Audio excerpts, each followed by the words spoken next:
Zingka mata ahin thangcha zong a cha khon chu ai mut thei tapon ama zong ai mut ting agot te wangin ai mut thei tapon akoma a cha zong chu avel na khongin heile ama zong ai mut thei lo pharin ahung khangin ahung ha do le akom cha agil an chu ahin mu do ina hi khuwa chip an pana hin lai ji chun ama zong ading do in azan ki namun apat ahung phaile ui chaten hi bangse in ahamovin aman jong sunga lam ui chaho ase zil azam jiwin ahin abang cha hapin ahin jui thau uvin ahin hap pe na hi ama jong lampia chu in lam zun de ahung le hobung upa orden na hi upa jam thang to lampia chun akistur hore na hi akisu utul hon chun upapun ahin hopi masat pezin thangcha boy hoiza gi na hi a to hita chu hung na hi ya adole thangcha en epu atin ki phatlam ta in akhut a alu changa ki khu na hi upa pun jong thangcha in agina asai nom lo chu a het pha nen thangcha koma hungo thangcha koima jong a thaunai puin hoina tauna mangin chi hiti ya akhuna akaile thangcha chu phata in chi thei hi jong le ada thailos in anung ahin mo azu ta na hi upapu hi pathina hatta kine pi ta upa olden anahi khatahin akuma tamta zia ki chola hobunga pa upa olden hina anga ata awangin pathina hatta nisi le jingka mata a thauzia tauna mangjing mi ahin ahi itia lampe achi jing hlon lajin upapu enjong thangcha koma thangcha boy ipi ati le hitia hi kingol sa ni sahibang silom na hin bola na in lam jong he khop lawa na hitam ven na nu na pa jong khu nang ji a cha cha thul hona ani a te bang jing hlona hitai a hi theile kingai to pha in lang na nu le na pa dam sunga na nu le na pa dinga na bol theipi na ni sani nga in lang in sunga na nu le na pa ki pa na cha pa hi thei dingung tango atin hele thangcha ema sei lovin upapu tu sei zo si angai thimin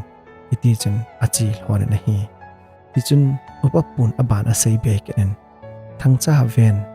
leisit hin ho hi koima anom sa a ki peng jong poi nang jong nanula na pa in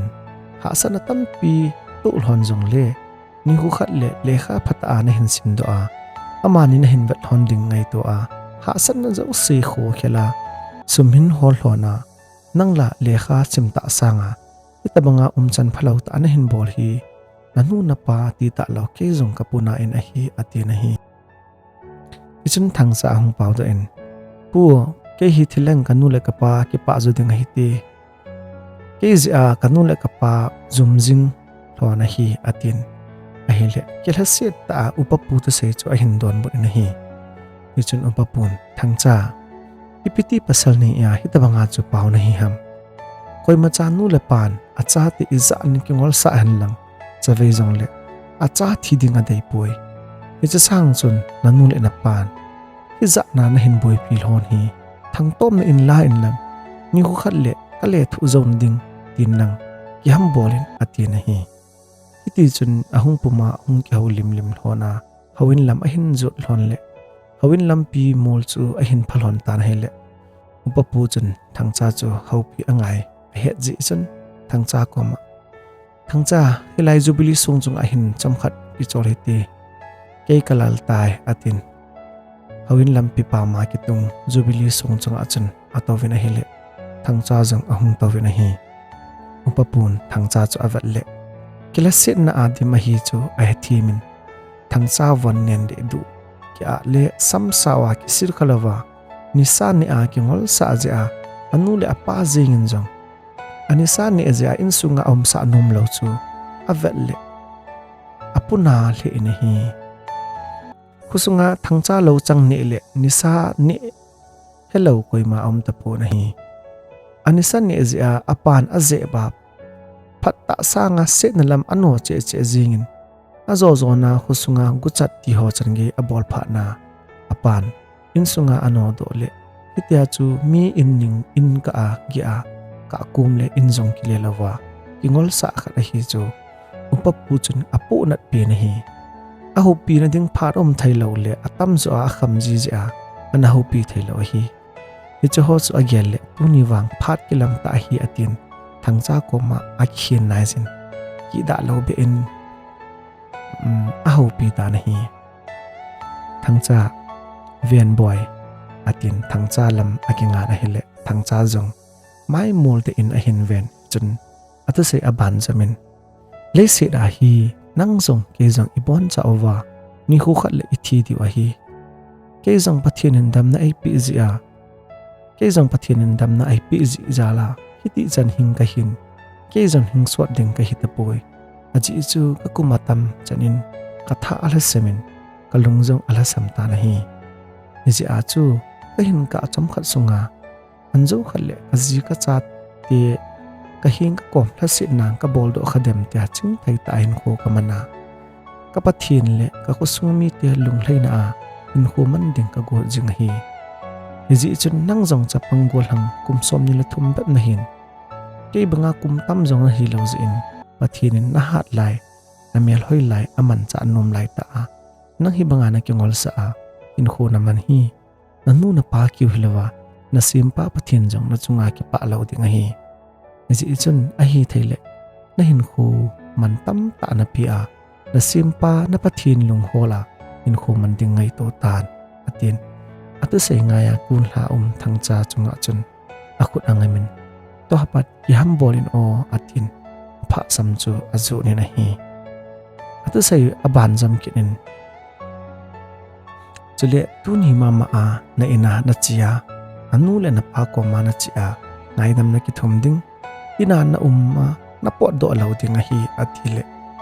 atin a hile thangcha enjong hinge hepu atin amit li hung so do na hi ichun upapun thangcha ven su khil nei lo ho sa nga su khil ne za kisim tha ho hi pathin enjong angai lut na sang hi ji a nang jong na kisim tha le nanu na pa in ngai lut na sang ding hi atin hi thangcha jong yapu ka hin kho hi ke ma le ke ma jong ka dei ji poi yapu ka hin kho hi thangchan jong yapu ka hin kho hi ke ma le ke man jong ki dei ji pon ki tha ding ka ti ja ka ki ge ji a hin tu chan hin ka bol do pu na hi ka pan ka ni sa ne ja ai je ma ka po ni hla in ka loi pa te ina ka gi in ka zan ki gel in thi jing ding ka na gel a hin kalunggim phal si a nisa ka ni ekelle hitia hi umdo ka hi e atin za cha thim ta in ahung pawin hele upapun jong aphai ki thading na gyala na bol lak chu pathin thil kon a hi atin a hi ichun upapun a hele hoin lang zon ki ta hi te boy atin ading do in a hele thangcha jong ahung ding do in ti chun ho in mol lampi achun ahung olin ahung to pan hon ki ta na hi upapun thangcha chu akilhon khom pi in iti chun a hin til kho pe na hile awin ahung hlung hlon ta na hile koima jong ana nai pun ichun awin sung alut thon ta na hile thangcha chu ki phatlam ta chu upapun a het phanin thangcha koma thangcha hichi hoin mun hi pathinin koima adei mo na lo mun le adia lungheya pathin kom bel ho dia pathinin achate alim namun phapi ahi ki chahi in ja chahi in pathinin nam thilbol nom chanjau si laimun na hung masanga pana na herahin ako ma ngaidam ki thumin lang hile chun na ngaidam ding ahi atin ahi echun thangcha jong aung hlonen ahile pulpit ko ma chun upapu chu abo khumen ahile thangcha jong upapu bol chu abolin abo khup ta na hi upapu atawin amen epa tuni jingka jong ta sadam sela na heng bel teja damna nei pi jin namin lo pi thangwa e epa na cha nei ngai lu na ho hi khat ni a sim thahilo chule sumle pa ya sa ding hile ka sa zo lo ding ngai lu na sang pin ka chan jin namin lo pi ka thangwa e na ti san man tam ta a kachon sit na nei hu do a tu ni chana nei chen zenga dam na nei pi zi in namin lo pi tang va e tia ataw chu koma thang cha chu pau taloven a umin upapu taw naman chu agial le pathina ta upapu bon kinyo sa ta le thinglal ki sata a pathin koma ataw aza chun ong thima tong kha in ahum kap do in epa nei ngai da mo pokai nang dia ki da ta de cha ki ma hi lấy sẽ ra cái chun lệ cái dù nu là pa zing in zong acha ai sim nom ta lâu ding mi chon sepen ke ma huni na ko ka hin bele vele za zau ka saya in sunga gu cha ka bola ne lâu ding thil phalo tap pi kan ne ta nahi kanu le ka pa mitli sun ho chapa ka hitan hi baka lung set ta in mi chon sepen ke ma hi na lung na hile ka hiel na zo se ni ngaidam'in lang nei sim tha kita baka kanu le ka pa chunga kalung han le ka sei dia lom lo tampi kana sei do ho zo lung set in nei ngaidam'in baka to apa ni dam na nei pe sung hin ka hin ko nang ma nung zuing ti ka zo chana nang ma dia ki mangcha ka hi thei na din ka hin ko hi na khuda ka pita na hi o paka na cha hi nangin na dai lamin nei mangcha te si o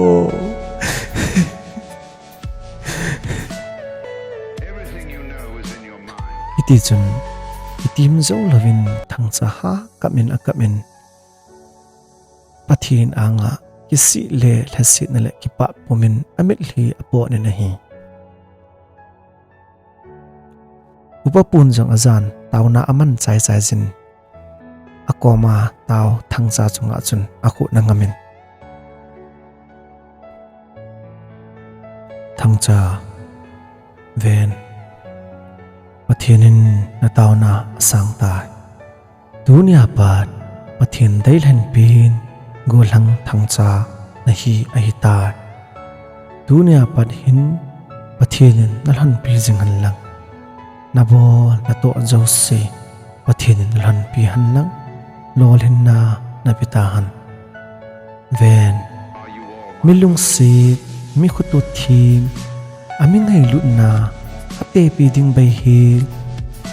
jesun na ngaidam ai tai tu ni khu hi ananga sing hi chapa wa amang pa ain lam ahung kinung le a apan analam tu banga nang zang tu ni khu a hi pakai zin awan til te to lo pi ta wa na ko na nalagaw alam tu a nakipa pi tiu a hi tin amazong akap ta na hi hichun thangcha akap dan la jin upapun jong thlisu pumin thangcha chu akajin bens a chun ataw sa na hi hichun thangcha jong bensung a chun alhu in a hi le upapu jong tizapumin thangcha boy thovin ati wangin hu a helovin awin sung achun akizam ta na hi upapun jong kang ta in thangcha chu a hin po in awin sunga pat ahung po le tauna mang dia hung minu mi pa tham khat chun ipiti hitam tin a hindal so ulen a hi hichun kang ta in anu le apa jing jong het sa man lovin upapu zawnan gari a hin po ulen a hi kasunga achun upapun apamin thangcha khangin ven nanu le na pale hobung mi ten kaman num naw awm na lai je khangin itia nei mo dala thayu ahipoi ati na hi thangcha wang khu hetalovin akizamin hi iti chun chuchanpur district hospital ahin lut tawin hi ape nin doctor hon ave oven ahile khu ahet lok phat chun ICU atol lut te ngal oven hi upapu jong along thimin thangcha in pathin ake san ake papin hinla ibanga ha sana din muna awm ta in along gimin mai mol de na hi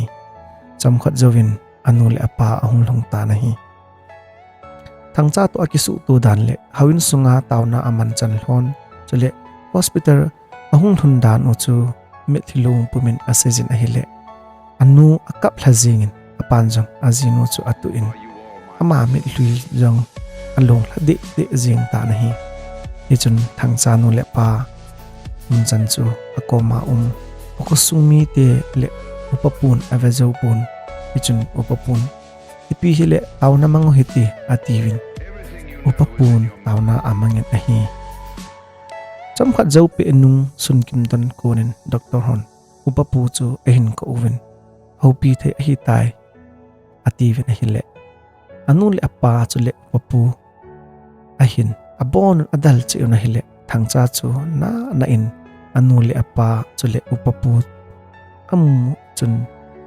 mitli alung hlan hi ichun thangcha nun hlisu pumin thangcha chu punin amitli athi pe na hi ichun all ta in thangcha in eno kagila kele ati na hile anu zo ingi boy ina echidio na du kohon pi ding na hi ati na hi ha sapum pumin anu le apa koma enu pa nei ngaidam hon ta o ha sapum pumin anu le apa koma enu hepa nei ngaidam hon o ati na hile anu le apan zo kitim zo lovin akabovin hi cham khat zovin upapu koma epu jesu ki santai tui nei lut sain ati na hi ichun alal valin imula kit ta na hi toktal pan anu le apa chule upapu chu akovin thangcha sunga ima talok ahin ichi ahi thala sama ki thing na hi lo tha ha a hai ahin chule ama hi imacha ane thailok ting hi thangcha ahum kha do masat pinin chun ka khut atuin lo khamna thei ki ka ama hinding ahi zong le ka ki ka num poi ke jesu cha ka hitai atin ahi doctor panjang asai be in patient phalna bezin ke hon ima ka bol thei povin chule ama jandam na ding ke hon jong alampi ka nei ti lo ahi atin ahi ichun anu le apa jing jong aliso tai lo sei ding ima hepo nahi nitia ki housing lao chun thangcha ruma panin nurse ka ahungen thangcha in upapu chu ka ki mu pi no me in asaye atile upapu jang thangcha ruma agachin hele thangcha in epu tuine lut sa in vangam ka lut theina din ati nahi ichi asai zo chun abana sei me go le aw aging ta po nahi ichun upapu ahung po nin apa ko ma achapa tuilu nom dan ase jana hile adam lo ahi ji chun lampidang thaisun angai tu un zonan bat tap kisil na kung lin ta khat pa tuilum phila omun gang ta in sungma ma achun upapun tui na lut ding na hitai atile aki pa la in tha hat chum bangin hi ichun apan thangcha chu adamin bat tap achu upapu lamkainan tui alut saun upapun thangcha koma pakai jesu hi na pakai na pathin dia na kisana crosunga ahung thi hi na ta asan hinam atile hi nge atin tui lukin abol chai ovin tuya alut sa zo ovin anun asil thingin amun na emut sa kitawen hile thangcha maizo ahum va domin aki chol ta na hi anu le apa atowin akut lang te ni anu le apan atul honin anun hiche apat akam sunga tui avalut sa in ahi ichun amit ahung hain anu le apa aven amit li ahung so in anu amit li athi hulpi zovin amit asingin ay mulhan ahile chamkhat zovin atan ta nahi anu lepa akaben anun boy kagila kile na ti hiloham ibidya anjong na kine sa nay lawa nay dalha ham thawin tin akap sa zingin ahi alangkhat na apazong pasalaki sa lewangin apeng za zingin alung thim ti nga ki sunabangin chapa ta pin angai lut pin achapa thang cha chu akozin naw sen kan akap ta nahi akko ma mi zo si akap lo ti povin nahi anu na nga upapu chu anu abingin thang cha boy ipidian nang zo in nei dal amasat hitam pathin ko ma jong katawa nang hin khu khelin ke hin khu zo lan kati ahin na pamaye boy pathin ne het thu hi na loi na pai na sei pi loading apamai na lo me o ipi hele pathin thil go na hin chitan boy lungmong selin van gam zon tan na hin gel do da tawin anum sa na hitai atin kap tabang thu sei bangin aumin amil hin achup jing ta na hi nila alang nidan nga vel ahin thangcha chu angai lut cheng ain sungmi te le upapun ahin po uvin kusung voilim na kin go adin aputaw na hi iti chun ajing na ko in voilim na kin anei jun thangcha leisi jun ko chamcha chu aki chai jin angai lut chengin me tupumin ala do taw na hi thangcha apin na apa aholimin kachapa thangcha hi ait phal jing aphat ding ka dei ji a kana hil hole kana zep na ho ka ki si in hi pathin cha ahin ama ki sindin anampi do masahilang tuni hi damsel mai thinala ahi atin amil hi akiti na hi to azong anaute hi ke cha te ahi sanga pathin cha te ahi diwa pathin lama ka til kho kal walin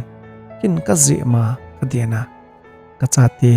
hina pat ka pot sa na ding tha ka nei boy atin ka pumin kisi ta in chapa ngai ta pul dawin pathin na kisanin bol hil akigel do na hi